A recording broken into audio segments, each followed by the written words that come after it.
Welcome to the Snakes and Ladders podcast in association with Hunting for Profit, in-play horse racing trading education courses and online academy.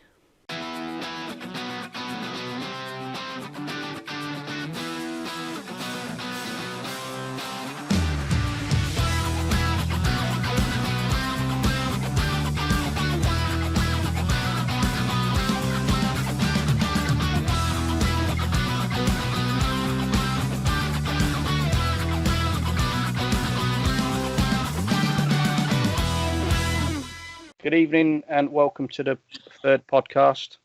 I've brought back Paul and Mike again. They've come back again. I can't get rid of them. Good evening, gents. Good evening. Good evening. Good evening, Matt. And I've also brought a new guest along, Hi, who's part of our trading group online. He's been with us for a long time. Good evening, Hi. Good evening, Matt. Good evening, guys. Thanks for Good evening, Matt. Hi. So last podcast, we'd gone into a lockdown because of the coronavirus. A lot's gone on since then. We've had a return to racing at the beginning of June.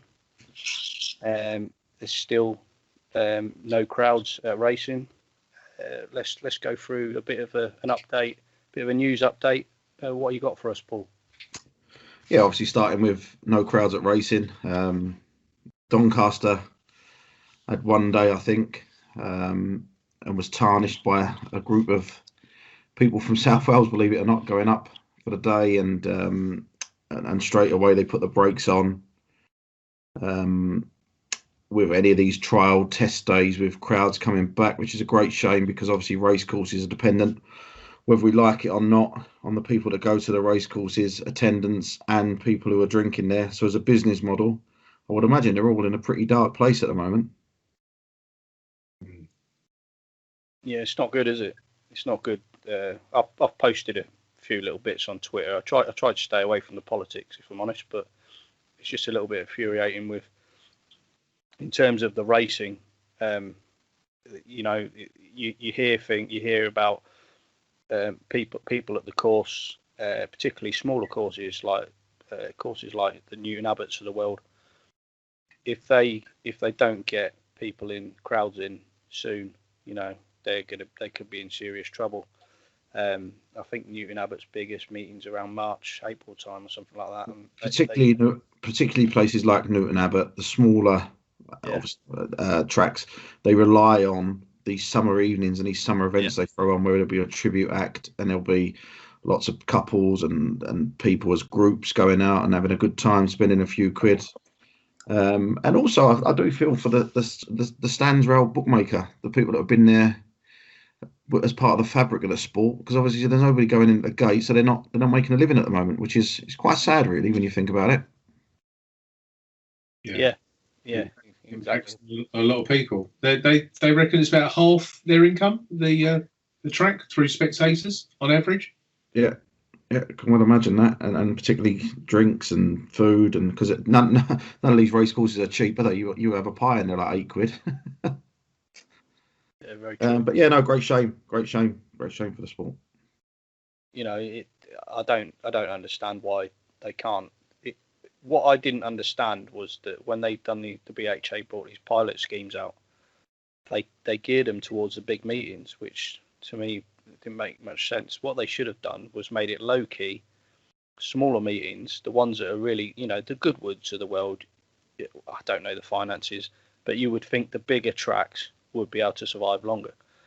And like you said, the smaller tracks, what they rely on, and if you just let them smaller tracks have even 100, 200 people through the gate, it's something, and it keeps it going. And if they can prove that it works, then then they can progress to getting back to normality eventually. But it at least keeps them smaller tracks going. For example, you look at somewhere like Worcester. It's suffered dramatically with flooding over the years. The year we've had no floods and had a really nice summer, we've all been on lockdown. There's been no racing there. Although it's not my favourite course to trade, of course you want the courses to be prosperous and doing well, because it bodes well for the future of racing. Yeah, it is worrying. let's just hope that they can. I made a couple of comments about Nick Rust because it just seems like I heard him on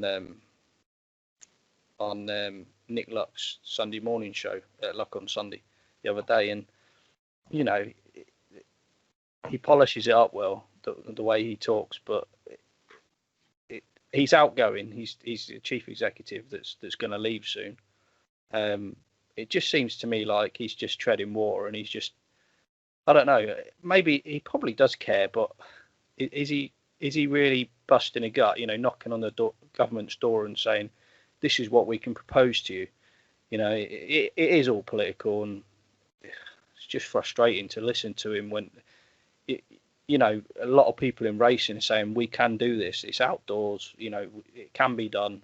But hey, what do I know? And the other concern, of course, is for race courses. I looked today, Warwick wasn't bad prize money. It wasn't terrible prize money. And the courses sort of decide how much prize money they're going to put on.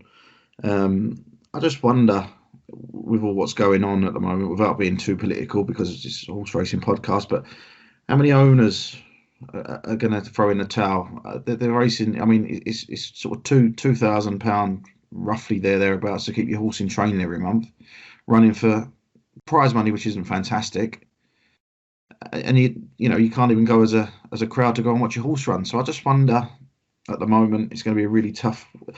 Owners certainly don't do it for money; they do it for the love of the game, which is the good thing. But it'll be interesting to see how it pans out over the next 6 months. Yeah, and there's been a few owners that have come out. I remember the other week hearing that John Dance. He's got a few in training, hasn't he? Yeah. And he said that he muttered that, you know, he might be looking at trimming down his the amount of horses he's got, but it is a worry when people like that are coming out. It's not good. I mean, I heard Barry Hearn came out and he said, you know, racing needs to look at itself and its own product, and you know, not try and blame other things. They need to sit down and look at it face on and tackle it face on, like him and his son done with the boxing, I suppose, and grow it as a product. It doesn't seem like that doesn't happen really. It's happening now. There's been a Gosden was interviewed, wasn't he, last week? He didn't mince his words, and I saw Lydia Hislop wrote an article today about the future of British racing, saying how it's being surpassed by, you know, the Arab states and the French in terms of prize money and prestige. She cited examples of like jockeys going to France and further afield and having to come back and self-isolate, but they obviously thought it was far preferable to go overseas. Like Tory missed a couple of big meetings, didn't he? Because he was in France for a couple of days. So. Yeah, I think that's always been the case. That, and I think if you spoke to any top trainer, you race in this country for the prestige. Yep. And you go abroad for the prize money. Because some of the prize money in the Arab countries, in Hong Kong, in Japan, in France, is far superior. But just picking up on that point, it's quite interesting. You hear trainers saying, "Oh, I'm better off taking my horse to France, and I'm better off racing it in France." They have to be very careful, because there's a fine line there. Because at what point do the owners say, "I'm almost better have my horse trained in France and staying in France and letting it run in France"? So trainers walk a fine line. I think this country, it's in our DNA. I think racing is in our DNA as a country, and we love it dearly. But it is a very, very, very precarious time for racing. Yes, on many levels. Just moving on from that, Sunday, Arc Day. Won't get the battle we wanted to see between Enable and Love, but it will still throw up an interesting encounter between Enable and Stradivarius. Be interesting to see how the betting markets move. Stradivarius won't go near it, will he? Well, it's quite interesting, because last year they cited the reason for Enable perhaps not winning was she doesn't show the same turn of foot on very soft ground. Now that all the reports I'm reading that the ground's going to be very, very soft. So I just wonder closer to the time if the going is bottomless and will she start to drift and a proven stayer like Stradivarius who seems to relish the soft ground has no problem on it and won on soft on more than one occasion.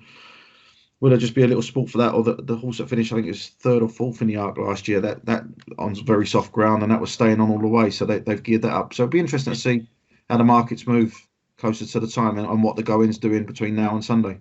I'd personally look at something else away from them too, but like say something that handles the ground. Yeah.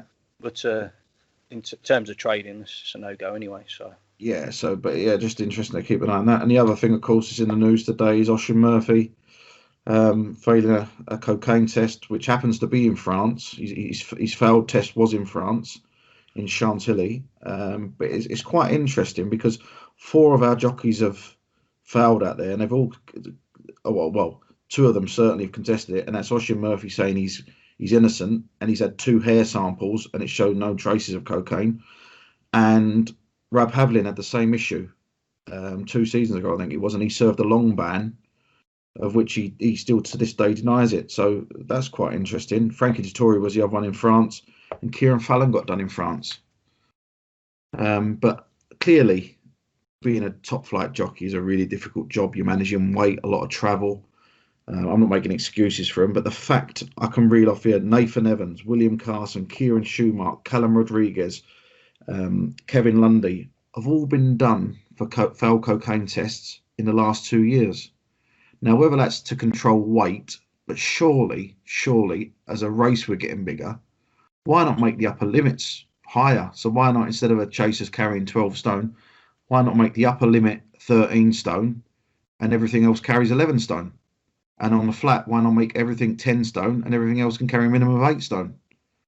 It just seems ridiculous to me why they're making these boys absolutely punish their bodies, looking for all ways and means to keep their weight down.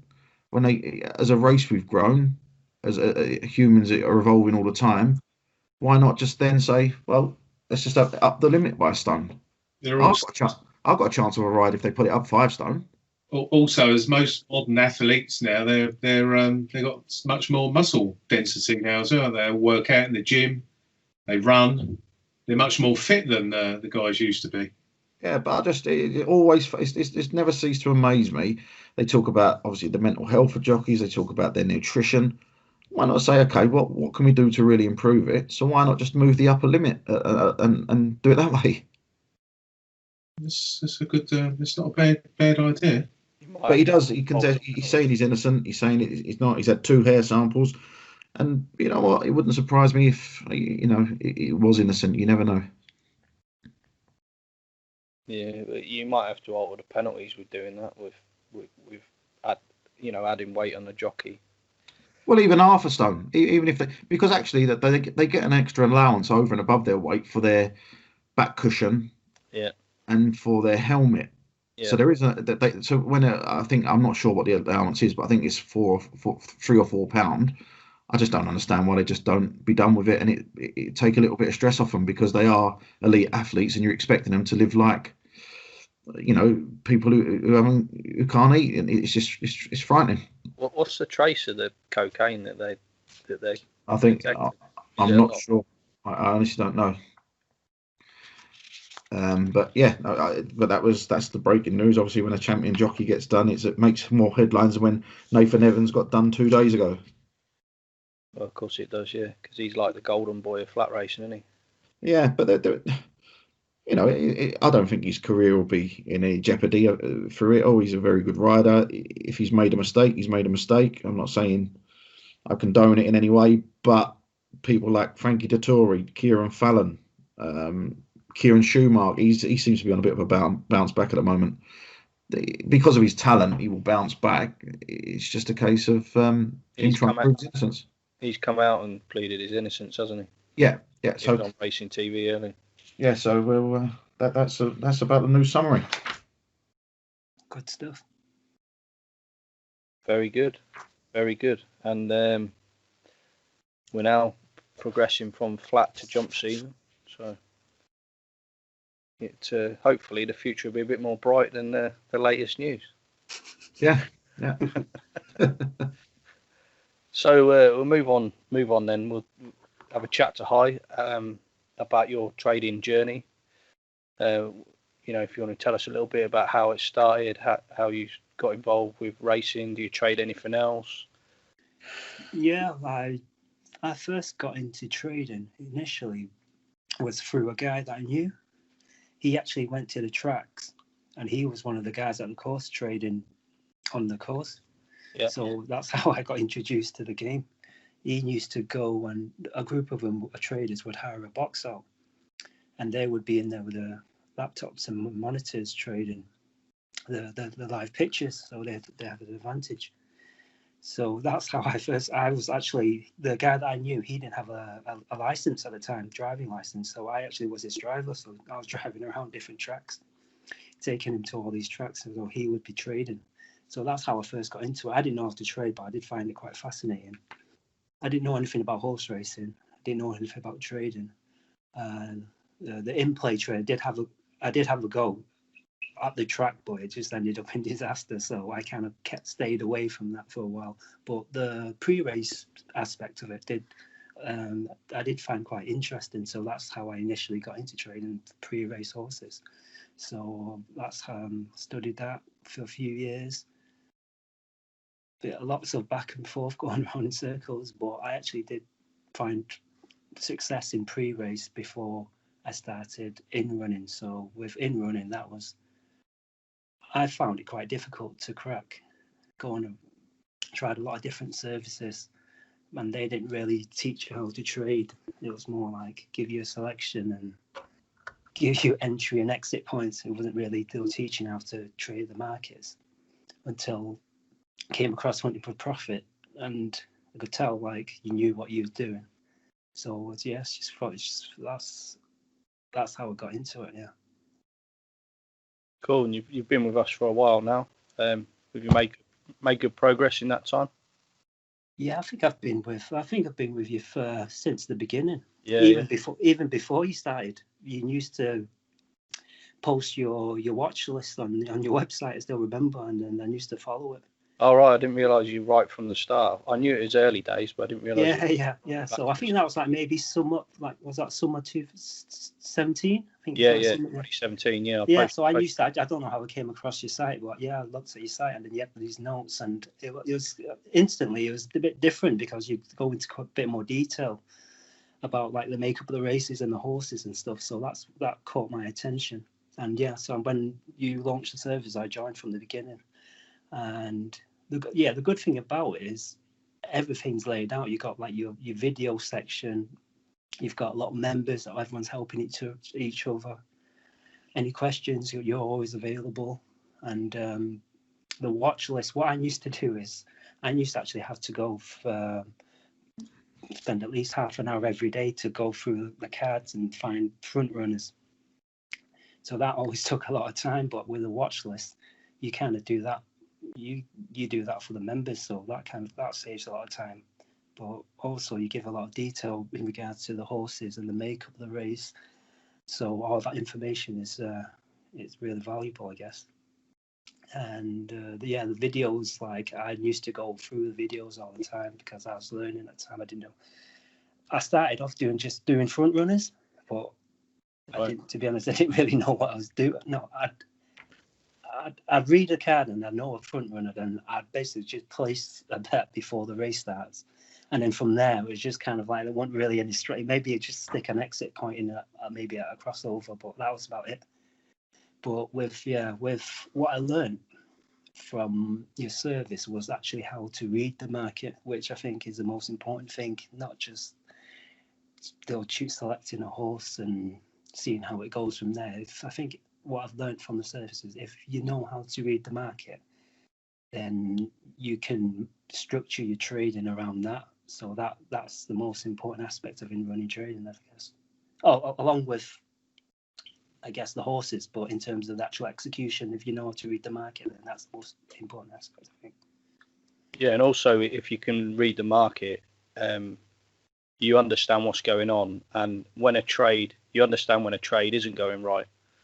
Yeah.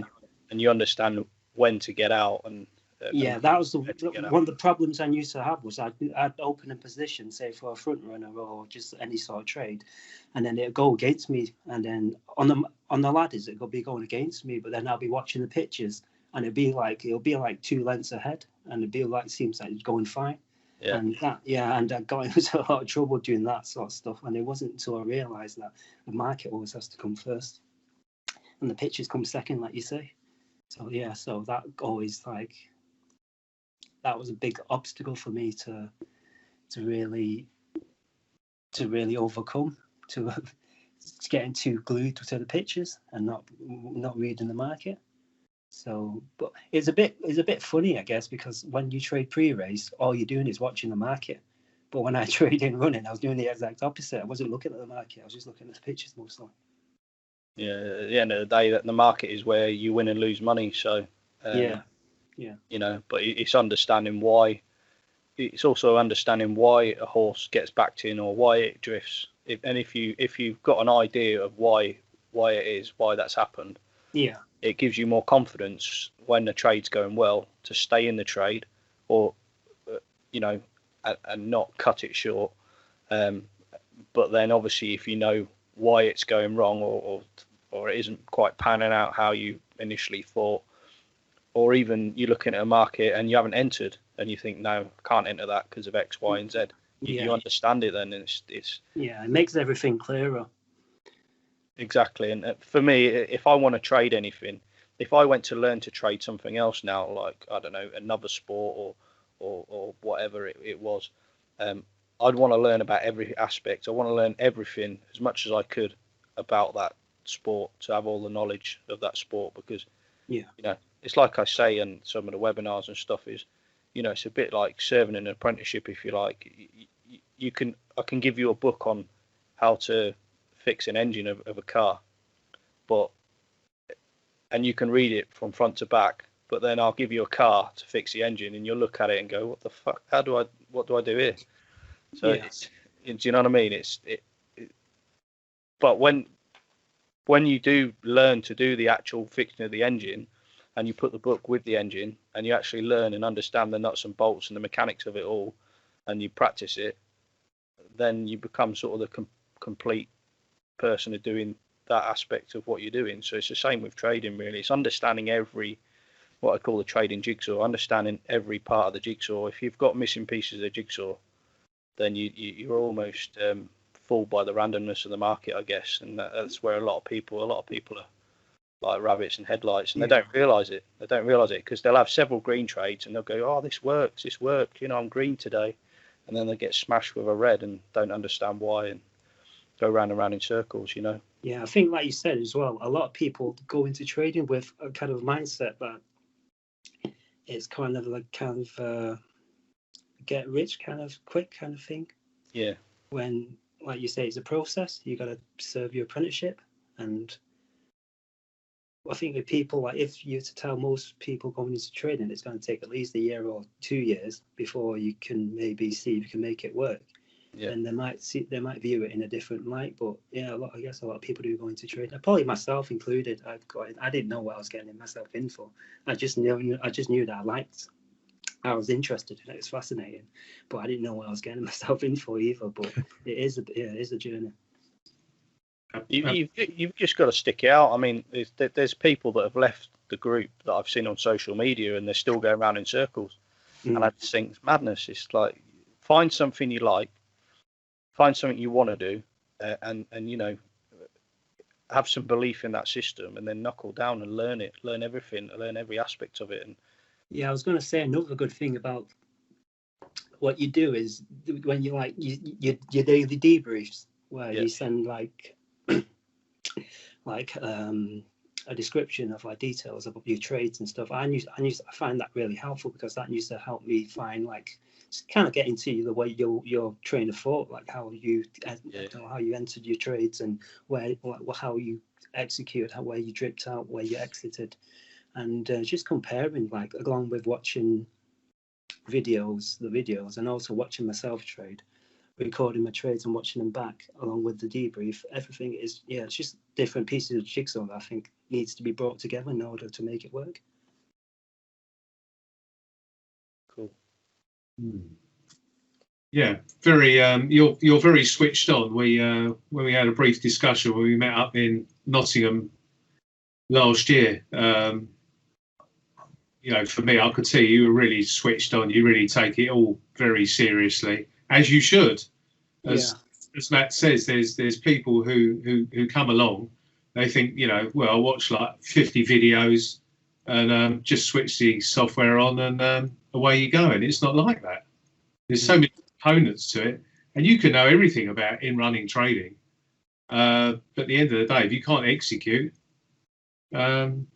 it's just not going to be for you, is it? So there's so many components to put together, and as you say, you're someone who's done the hard work. You've learnt by your mistakes, and you've put the graft in, and that's what you got to do. Definitely. Yeah. A lot of people don't want to do that. I understand a lot of people have other commitments, family, full-time jobs, etc., etc. But they just have to say, well, okay, this process is going to take a bit longer. You just got to be prepared to do that. Yeah, it's not an overnight thing, and I think a lot of people expect instant results, like you say, too quickly. If anything, I think that I took it a bit too serious, if anything, because I kind of made it my life. And looking back now, I think you do need that level of dedication, but at the same time, you can't take it too serious as well. I know it sounds a bit contradictory, but I think you put a lot of pressure on yourself if you kind of if it means too much to you, I guess. So I guess it's a business. It's a business, isn't it? If you're doing well, whether you're doing it on a full-time basis or on a part-time basis, it's a business, and a lot of people put their heart and soul into a business. For example, Matt, he puts his heart and soul into the group. But if you've got a business and you want it to work, you've got to live it and breathe it. It's like these people that own pubs. They just put their heart and soul in it. They just live there. The whole thing is their pub or a restaurant or whatever. Multiple examples. But if you want to do it properly, maybe once you've done it, then maybe you could take your foot off the gas a little bit. But initially, I think you have to throw yourself into it. Yeah, I agree. You got to fully immerse yourself into it. There's got to be a level of commitment there. Yeah, that's what I did with my modelling career. Yeah. I can go back to a couple of points here. I've been off trading, bit of paternity leave. Oh yeah, congratulations, by the way. Yeah. Thanks very much. Yeah, my wife. Profit baby. Yeah, Matthew Gibson Jr. is doing really well, thank you. I had a couple of months off, and I've only started back recently, and it's taken me time to get my eye back in. I can read the market, and not a problem. I can read the market because I've been taught well, and I understand how markets work. But actually executing in them, it's taken me time, and it is taking me time to get my eye back in to where I want to be. So I think you must certainly have to apply yourself and be able to, and even then, it's a constant process. It's never. I don't think it's one of them games you ever crack, is it? It's one of them constant, one of them trades, if you like, where you're constantly striving to improve. But yeah, so that. But the other thing as well, it became all consuming for me. And as we never come close to splitting up or anything like that, but things started to suffer. My relationship as a dad, my relationship with my wife, because I was just always not on the edge and stressed out, but I was always focused on what I was trying to do. But I've found a lot more balance over the past year. I'd say 6 months to a year. I found a lot more balance, and I'm doing other things. Like I've got an allotment now. I've got the allotment and do a little bit up there. I do a bit of walking in the mornings. I'm doing a bit of dad duties. I'm doing a bit of work as well. So I think it depends what type of character you are, but certainly balance has helped me a lot with trading, because while it has to be everything, it has to be everything in the right way. Yeah. Totally. You just said the key word you've just said there for me is balance. Yeah. You have to find balance in everything with trading. In my opinion, that's balancing in your staking, how many markets you enter. You shouldn't understake, but you shouldn't overstake. You need to understand which markets to do that in, to up stakes in and lower stakes. You shouldn't under trade, but at the same time you shouldn't over trade because you're going to give money back. So it's finding the balance with everything that you do. And if you've got balance in your personal life, it should reflect your trading life ideally, and everything, bank management, absolutely everything should reflect it. And balance is absolutely crucial. But I understand when you first get into it, I was the same, and a bit of a workaholic. You just can't help it. You get stuck into it, and you just think, oh, there's markets on today. Oh, there's whatever this, and you have to pull yourself away and say, you know what, I'll have a day off. I'll do this. I'll do that, and find a bit of balance between the two, between your personal life and your trading life. And it's the same when you're in the market. Find balance in absolutely everything, and if you can get that, you're almost like walking a tightrope. But if you understand how the market works, and you understand what you're actually trading and how it moves and how to execute correctly, then that should put you in the green. Yeah, when you talk about balance as well, Matt, another thing I just want to add is, I think for people that in the stage of where they're learning, when I was learning anyway, I didn't have a lot of balance in terms of trying to take on too much too soon. I think when you're trying to learn something like trading, which is already difficult as it is, it's best just to maybe go with a certain method, a certain strategy, and kind of stick to it. Like I first actually initially tried to do in running by laying first, but then without mastering the laying side of it, I tried to get into backing as well. So I tried to kind of taking too much too soon, and that kind of can harm your kind of development as a trader when you try to do too much and you without mastering one aspect of your trading first. So I think that's an important aspect as well. That's exactly what I did, but I joined Hunting Profit before Matt was doing the courses, and it was all computer based with videos and different sections within the videos, and I tried to take it all in initially, and I found that I was just going around in circles. So what I did was I tried to master one area of it, and then move on to the next area, and then move on to the next area, and gradually I built a bit of better picture of what I was actually doing. So I started with, I don't want to give anything away, but I started with one area, what Matt teaches. Then I thought, right, am I competent in finding them in the market now? Yes, that's the box ticked. Can I move on to the next thing? Yes. Can I do that now? Can I move on to the next bit? Yes. And gradually over a period of time, from laying a foundation where you don't think you're sitting there waiting and missing out on everything, you're seeing the obvious because that's all you're looking for. Then you can add to that, and all of a sudden you build up the full picture. And that's how I went about it. Yeah, I think if I was to do it again, that's how I would do it as well. I'd stick to maybe just one or two kind of strategies, areas, and then just kind of stick to that for a period of time, and then add more, without trying to do everything all at once. So you're like splitting it up into modules, sort of thing. Yeah. So admittedly, that was after a lot of messages to Matt saying, "I've just done another bank. Can you help me?" But that's how we stripped it down. We stripped it down then by smaller stakes, just executing one area, and all of a sudden I could see results of that. And I'll never forget it. I messaged Matt saying, "Oh, with my winnings this week, I'm taking my family out for a big meal. I think we went to TGI Fridays," and I was like really excited because I just focused on one area and I'd grasped an understanding of it in a course of a week, 2 weeks, 3 weeks, I think it was. And then I said, "Right, come on, we're going out now." And I treated the family and I was like, "This is brilliant." And then all of a sudden I thought, right, I'll move on to the next one. I just built up slowly and very steadily.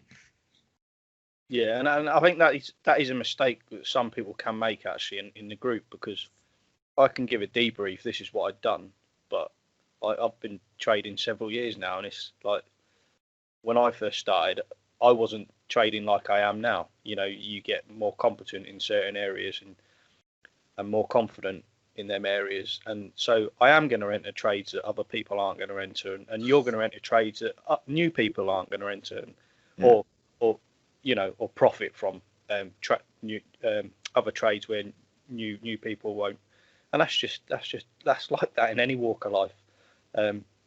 It isn't any different in trading, it doesn't mean that we're much greater traders and potentially other people are. It's just that you've put in the hard graft and you're now reaping the rewards, and that's all it is. And you've done the right thing. You just build it up. It's absolutely the right way to go. And everybody's different, so everybody will have a different journey and a different plan that they need. I mean, I know you said in the room today we were talking about recording trades, and you were talking about people not sending you recordings. I know you've had people contact you, and you've worked on areas to help them to tailor a kind of plan to what they need to do, and there are individual plans that people need, because everybody's going to trade at a different speed. Some are going to be more risk averse, more gung ho. People are going to have more time. People are going to prefer the flat to the jumps. People are going to prefer a strong front runner. There's going to be all different people with all different reactions as well. So, yeah, it's not one size fits all, is it? No, definitely not. Different personalities. We all come from different backgrounds, different experiences in life. The mental side of it is your brain is, it's built up from your history. So we've all got different things we bring to trading. What people don't understand when they do get into trading is the brain they bring into trading will not make them money. They've got to learn to understand the mental side of it, and like you say, some people will need help one-to-one, talking through their trades, explaining where they went wrong, etc. Other people won't need that. Some people can just get their head down. And like you say, everyone's very different. They treat bank management differently, and there might be just one aspect that they need more help in than the other, but like you say, it isn't a one size fits all. I don't think it is in any education, to be honest. No. Everybody's a different personality, aren't they? And they learn at different speeds. Some people can trade every day. Some have only got the weekend to trade in, so their journey is likely to be longer. Some people get it quicker. There's some guys in the group that have grasped the flat quicker than the jumps, and vice versa.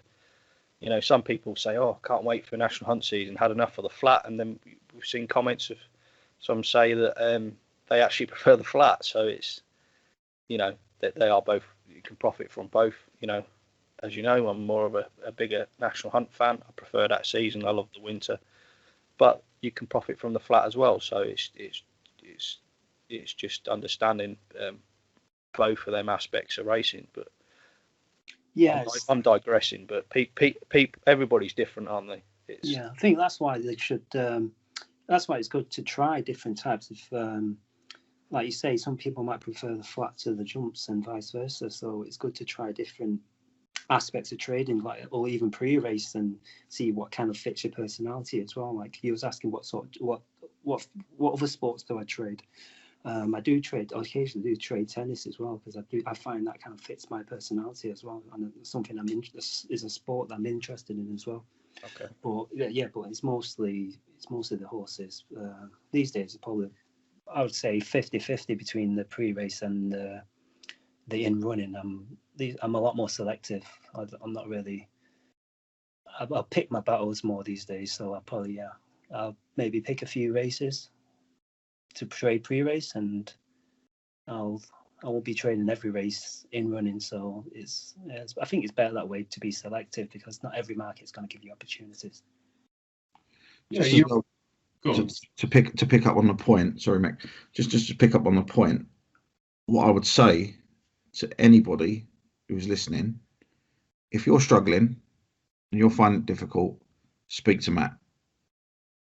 Or open up to him and tell him exactly where you're at, because sometimes it's easy when you're in a group of people to make everything sail along swimmingly, and you could be really struggling. And I know I was doing that. Certainly at one point I was pretending everything was going really well, and really struggling. And in the end, I just said to Matt, I am struggling, completely struggling now. And it totally transformed and turned me around. So if you are struggling, don't be frightened to ask him, because he's, with the stuff I told him, he's not going to think anything silly, and he's not going to mock you. He's going to just do everything he can in his power to help you. So that's the only advice I would really give to people. Yeah, I agree with you. Yeah. And the good thing as well is Matt's available all the time as well. It's like you're not only getting the other good stuff, but if you are struggling as well, you've always got, like, I always think that just having in the chat room, or just listening to what he says every day, it's got nuggets of information every day. So if you're learning to trade or you're struggling, that can only be a good thing. And actually, even though I'm not that active in the chat rooms, I've learned a lot just by listening to what Matt talks about in the chat rooms. The only time he's not available is when it comes to buying a drink. No, he actually bought me a drink last time. I did, yeah. I bought a round, didn't I? You even bought us dinner. I did, actually, yeah. Yeah.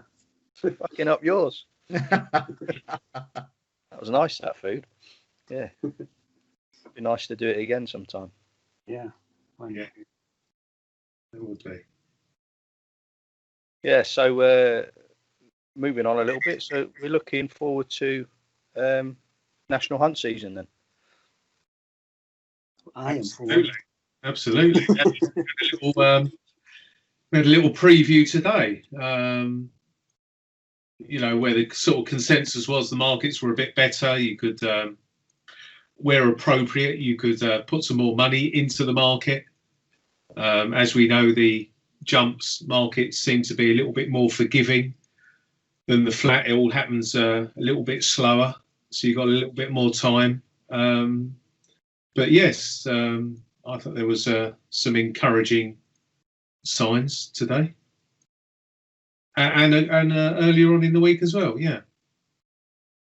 Yeah, what I find with the jumps as well, it's in a way it's a totally different game, because obviously the markets move slow, but for me, I just find a lot more, even in running, I just find whilst the race is happening, I find a lot more opportunities, because I think if you can read the market, you actually do spot a lot more opportunities, as opposed to the flat where things kind of like it starts, and then if there's nothing really going on, and kind of like there's no opportunities, the race just goes by really quick. Yeah, 100%. There's some markets in jumps you can trade 2 or 3 runners in one race. Yeah. It's not something I recommend to a newbie, but when you sort of grasp it, 100%. Sometimes you'll get a move, it dries up, you get out of that move, and then you move on to the next move, and whereas with the flat, normally it's one trade in that market. Yeah, exactly. Most of the time, anyway. So that's why on the flat, I kind of like, it's like you say, it can be all over the place. So I'm a lot more systematic in my flat trading. Just keep it simple as I can, because everything happens. So you can get yourself in a rut. They'll be always trying to squeeze that bit extra. But yeah, I just find it a lot easier if I just keep it simple. On the flat, you're more of a kind of like commando behind enemy lines, or a raiding party. You kind of get in and you just get out and just take the money and just run, don't you? Yeah. In and out. So moving on to National Hunt, I put together a PDF recently for members of some tracker jumpers to follow. I was just going to go through a few. Feel free to chip in if you want. Ones I was going to talk about was last season's festival. Now, 2 of the flops from the festival, Paisley Park and Defi Desai, they stick out from memory. I don't think you can write them off at all this next season. Paisley Park, for some reason, didn't turn up. Horses, they're like human athletes. They are athletes. Sometimes, for whatever reason, it doesn't work out on the day. It was a funny race. I don't know if you remember back. Richard Johnson was on the mare, what's her name? Gigginstown mare, forgotten her name. Went off in front running, went off at Apple's Jade. Apple's Jade, that's it. Went off at a silly pace, but he kind of stretched the field out, and Paisley Park just came off the bridle, and it just didn't work out. Just misfired, and building up to that race, he was so consistent in them stayers hurdles. I wouldn't rule him out this season. We'll have to see how he runs on his comeback. But the horse that won the race, you can't take anything away from it. But he was a lot lower rated horse, and it's just the way I think it was the way the race was run and panned out. It just didn't work out for him. But yeah, I wouldn't dismiss Paisley Park making a comeback this season. And Defi Desai, he just didn't jump. He was terrible. Just didn't jump that day. I mean, they were both odds-on shots. Defi Desai didn't jump nowhere near as slick as he can.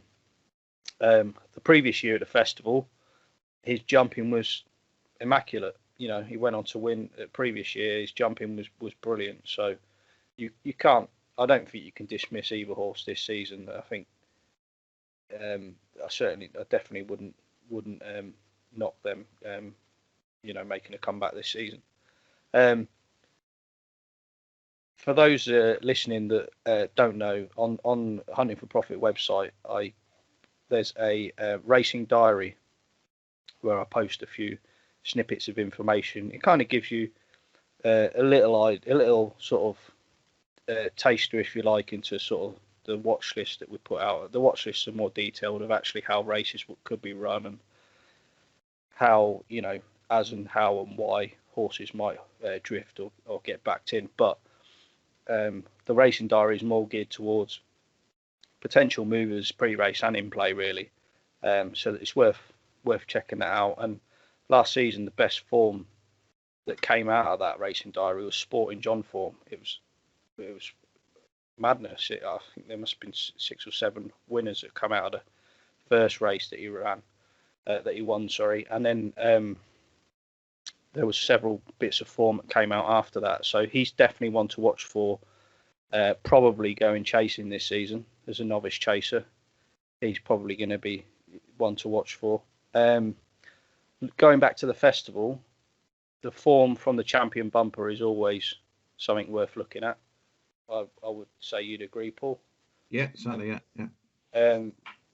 Now, it was decent form from the previous season. Now, this year, Fernie Hollow won the race. Definitely a horse to follow up. There's a bit of form that's already come out of it, in fact. Ocean Wind finished 6th in the race. He's won a couple of races. But most of them haven't run yet. Definitely, I'll be looking at a lot of them, to be honest. I just keep an eye on the form of a lot of them, even all the way down to Israel Champ, that finished 17th.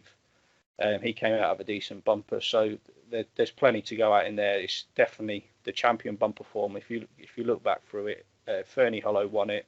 Appreciate It came second.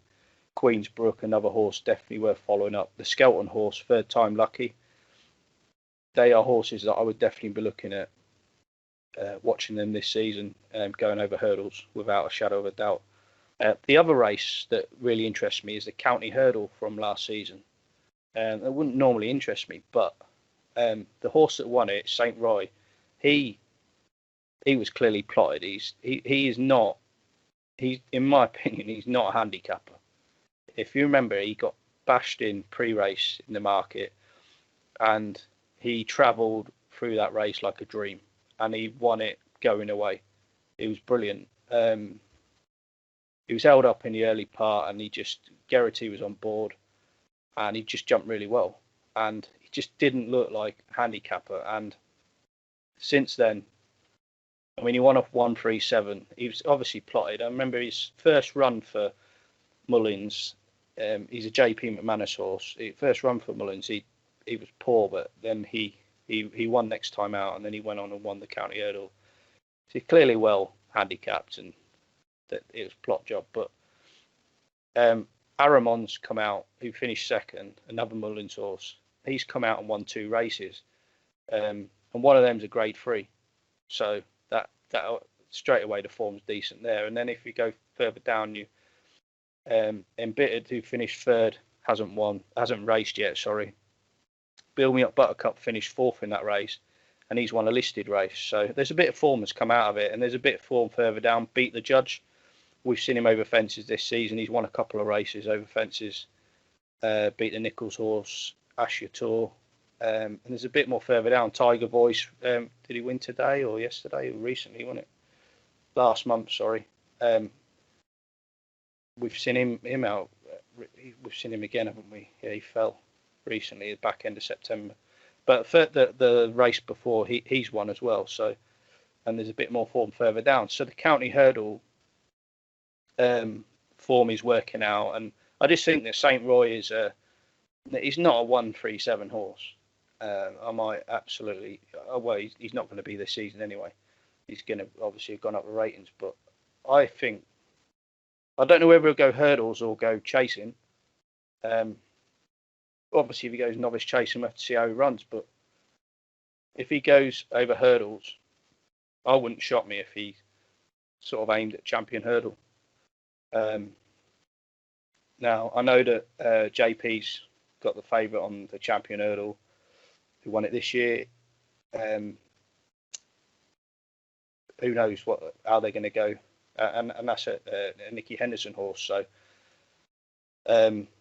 he might well be that he might go chasing, but if he stays over hurdles, it wouldn't shock me if he goes champion hurdle route. And I've had a look. I'm not really an anti-post better these days. I don't monetary terms. It's not really.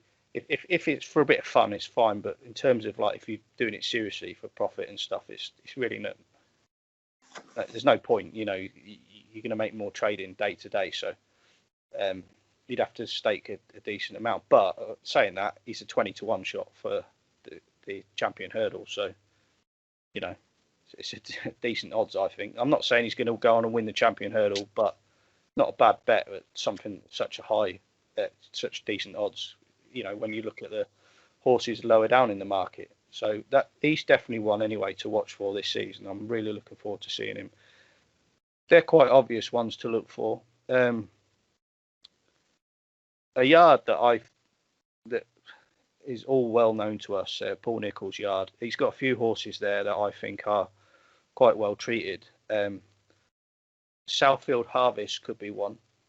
Okay, he could be well handicapped. Definitely one worth looking for this season. He's a bumper maiden hurdles winner. The yard of Murmured talk of that he could be well handicapped anyway, become a chaser in time. He's quite a prominent runner.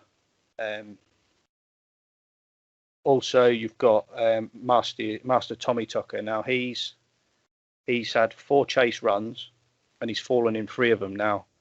So a lot of people say you're absolutely mad.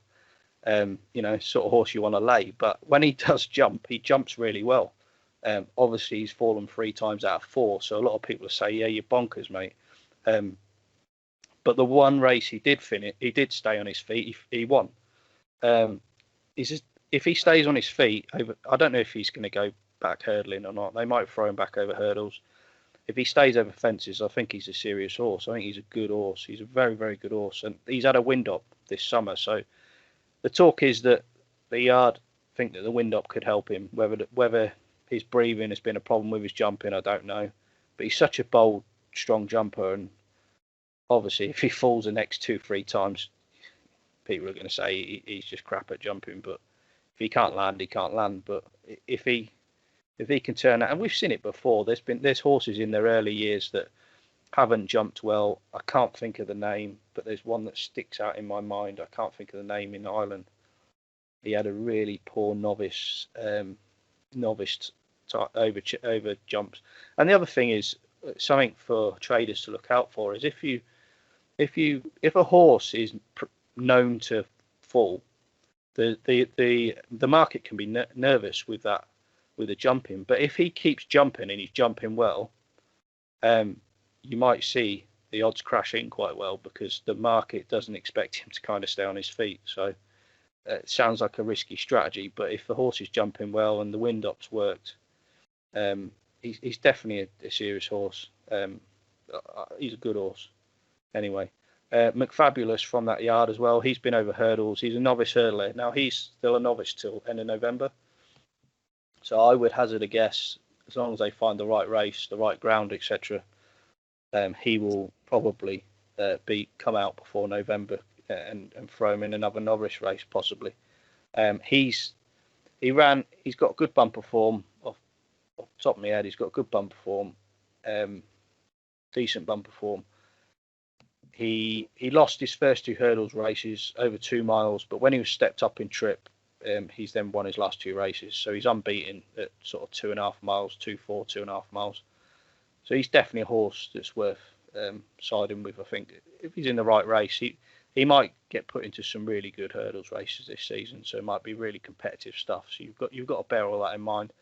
I'm just talking through horses that are sort of kind of horses to look for in the long term between now and the festival, but also horses that could be well treated, well handicapped, or they're switching to sort of from bumpers to hurdles or hurdles to chasing or novice chasing to jumping with the big boys. So it's that sort of thing. Horses that aren't badly handicapped. One other horse from the Nichols yard is called Pozo Emery. Now I don't know much about him, but I've heard Harry Cobden mention him a couple of times.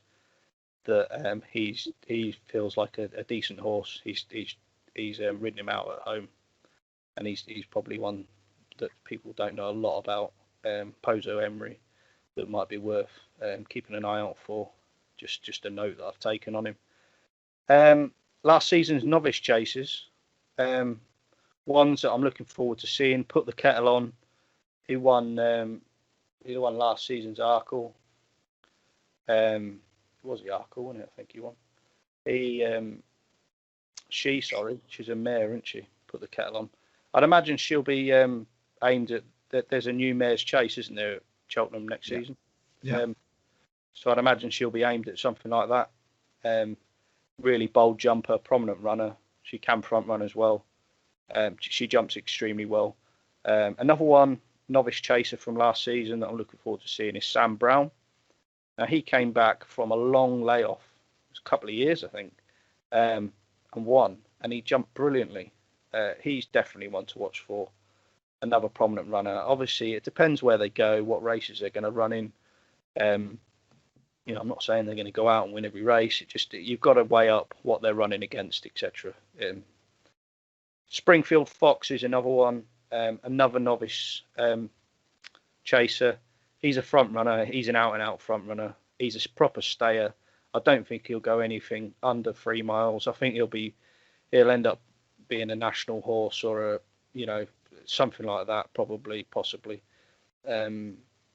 He's definitely a 3 mile plus horse. He's in the right. It just depends with him because he done well as a novice, but it just depends what mark he's going to run off. If they give him a tough mark, and as you guys know that a horse can have a cracking novice career, and then he goes and runs with the big boys, and they give him such a hefty mark, he struggles with it, or just doesn't run very well. We've seen it before. How many times you see it where a horse has a cracking novice career and just never wins?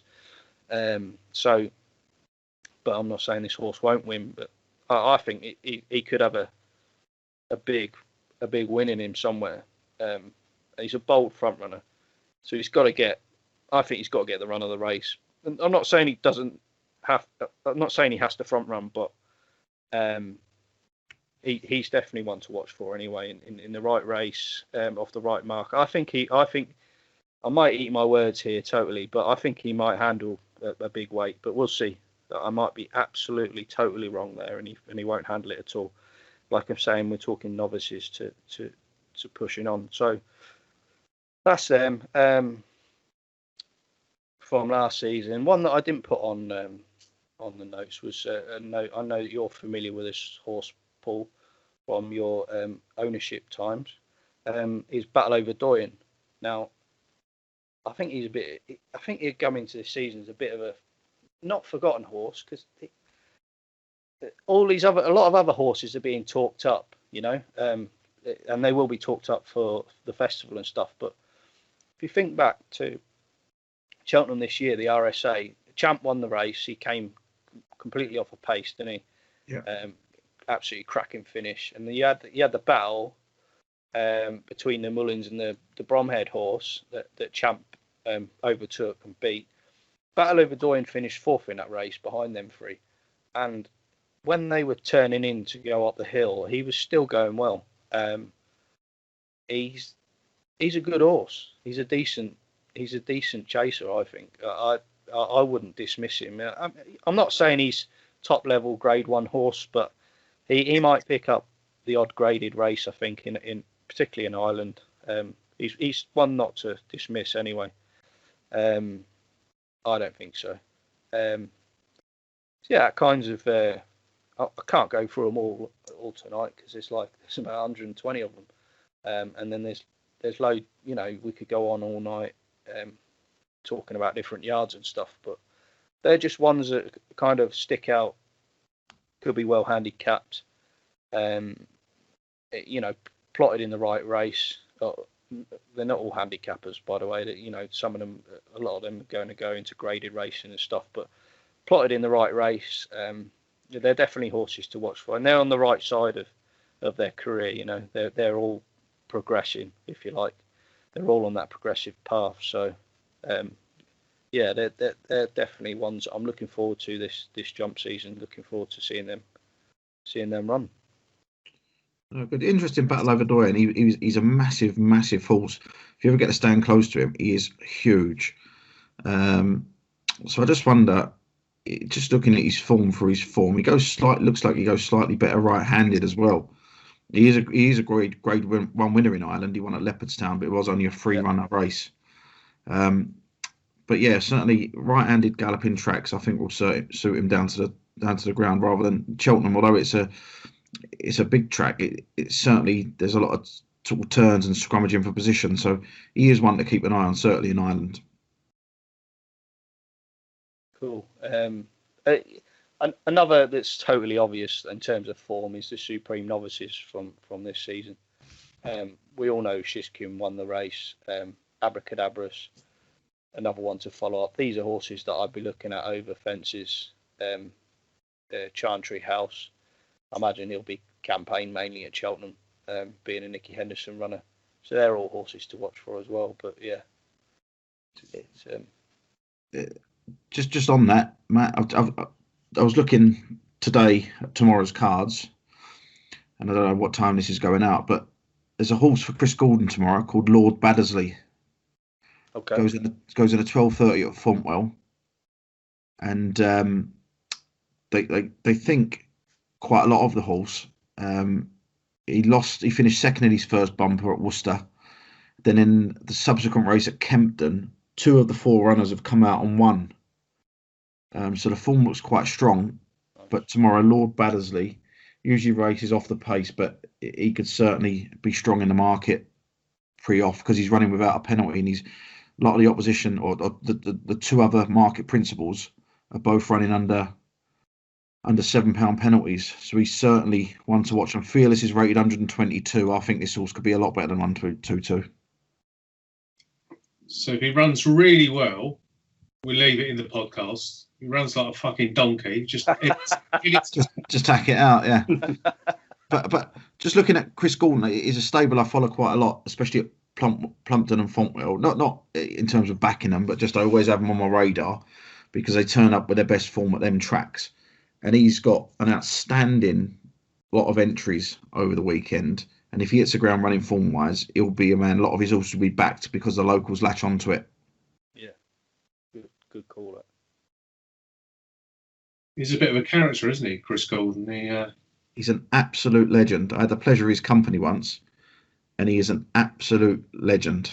Whenever I've seen him interviewed, he's never a straightforward interview. No, he's brilliant. He's great company.